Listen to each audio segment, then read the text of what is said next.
Assalamualaikum warahmatullahi wabarakatuh. Waalaikumsalam warahmatullahi wabarakatuh. Di sini kami dari SDN 1 Bujonlor. Nah, kalau bisa dibilang yaitu Jonsi Berseri, Jonsi Berseri. Di sini kami akan mengadakan podcast untuk kepala sekolah kita tercinta yaitu Bu Royhana SAG. Apa kabar Ibu Ana? Alhamdulillah sehat selalu. Alhamdulillahirabbil alamin. Nah, di sini beberapa pertanyaan akan kami sampaikan kepada Ibu, nanti mohon dijawab. Pertanyaan yang pertama yaitu apa saja tugas dan tanggung jawab Ibu sebagai kepala sekolah di SDN 1 Bujonlor ini? Tugas dan tanggung jawab sebagai kepala sekolah itu mencakup Emaslim. Ya. Apa itu Bunda? Emaslim itu edukasional, manajerial, kemudian supervisor, kepala sekolah sebagai supervisor, kemudian administrator juga, kemudian leader sebagai pemimpin, kemudian sebagai motivator. Luar biasa sekali. Yang terakhir, ya, tidak kalah pentingnya yaitu inovator. Inovator jadi teman-teman kita di sini. Ya, luar biasa sekali. Itu tugas daripada kepala sekolah. Kalau memang bisa melaksanakan Emaslim itu, insya Allah suatu lembaga betul-betul melaksanakan tugasnya yang nantinya bisa berkembang sesuai harapan. Amin, amin. Terima kasih Bu Ana, luar biasa sekali jawabannya, memuaskan. Untuk pertanyaan yang kedua, apa yang menjadi keunggulan? Apa yang akan membawa jenengan bawa di sini sebagai keunggulan dari sekolah SDN 1 Bujonlor ini? Keunggulan-keunggulan yang kita siapkan. Yang pertama di bidang akademik dan non-akademik. Bidang akademik ini melalui kegiatan supervisi atau sebagai supervisor. Ini adalah merupakan satu peningkatan di dalam proses belajar mengajar Bapak dan Ibu guru yang ada di sini. Itu nantinya akan merubah, ya. Dengan adanya supervisi tahu kekurangan dan tahu kelebihan dari Bapak Ibu guru.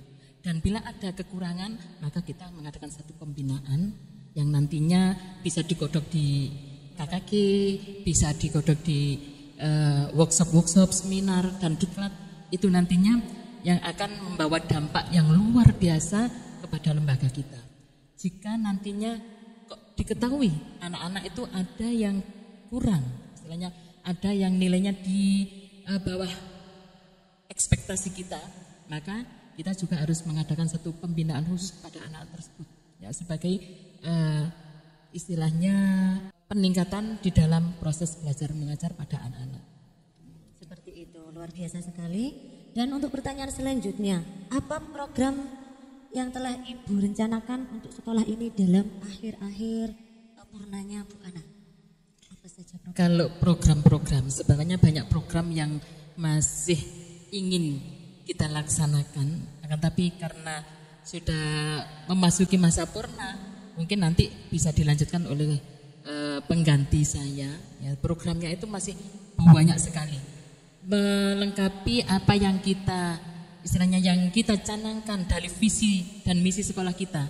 Ya, yang pertama, pembiasaan kita ini perlu ada istilahnya istiqomah, harus dilaksanakan.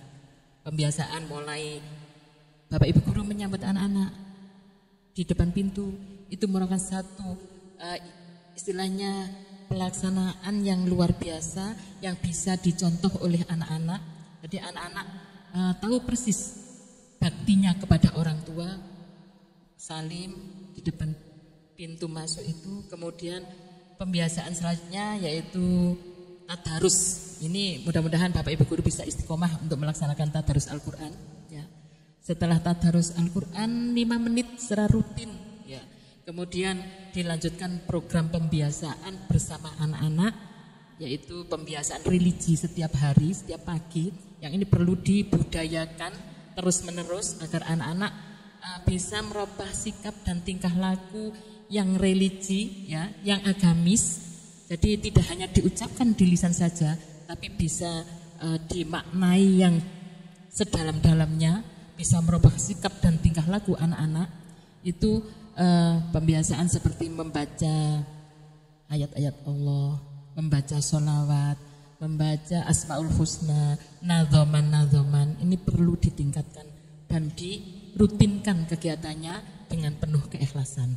Selain itu, anak-anak juga pembiasaan untuk menuju ke olahraga untuk kesehatan, ya. Jadi tidak hanya religi saja, tapi perlu adanya olahraga mensana in corpore sano, itu perlu ditingkatkan.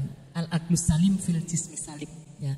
Akal yang sehat itu terletak pada badan yang sehat. Ini perlu diimplementasikan pada anak-anak. Jadi anak-anak ini olahraga supaya olahraga yang betulan, olahraga yang semangat agar badannya menjadi sehat. Selain itu, kita juga mengajak anak-anak untuk biasa disiplin kerja, disiplin belajar, disiplin waktu di dalam proses pembelajaran. Ini yang perlu kita siapkan betul-betul pada anak-anak. Ya.